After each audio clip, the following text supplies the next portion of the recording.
صامو بيتشان وزملو شيفر واريار ده قلت ده جان قاعد حقوليش حتشين برجمي قعدتو حمد بينات شيفر بادرياش. Груда искореженного профнастила, как напоминание буйства стихии, лежит на заднем дворе семьи Бахмурзиевых. Сильный ветер, который прошелся по части сельского поселения, не щадил никого на своем пути. Стихия ударила одной полосой, поэтому картина на одной улице абсолютно разная. У одних снесло крепко прибитую крышу и кирпичные стены, тогда как у соседей даже простой забор из шифера остался невредим.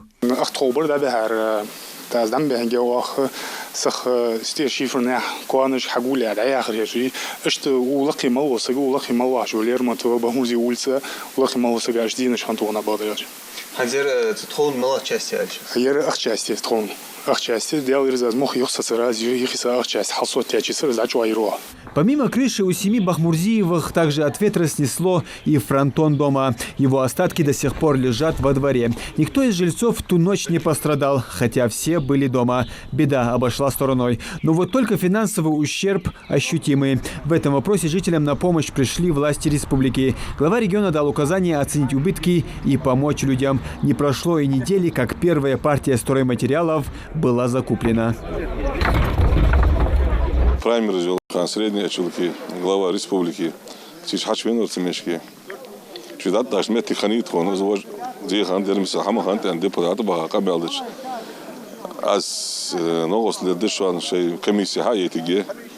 Хашта ден султя сейгер. Сейфондар. Новос ледазен суян. Да министр вен Михаил Стрейство комиссия хаен. Чактен совместно ахтеш утяч масна маханж мешки. Изметиге шифр хайе качай в данное время ардых качай.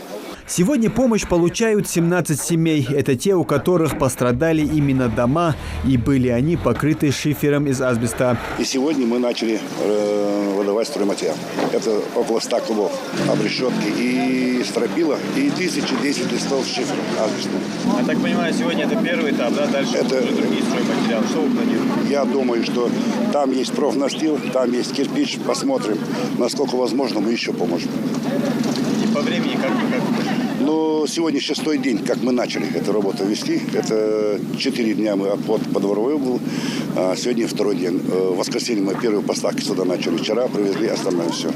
Поэтому говорю, мы сделаем, насколько возможно, в наших силах быстро и четко. Строительные материалы по списку загрузили на машины и развезли по адресам. Каждый получает ровно столько, сколько потерял. За этим следит специальная комиссия. Нам привезли строительный материал, вот, лес привезли, чтобы мы могли закрыть крышу. И сказали, шифер, завтра доставить еще шифер для нас. Вот. Многие мы сейчас видели, получают материал строительный, и у кого-то будет денежная компенсация, но нам так объяснили. Вот.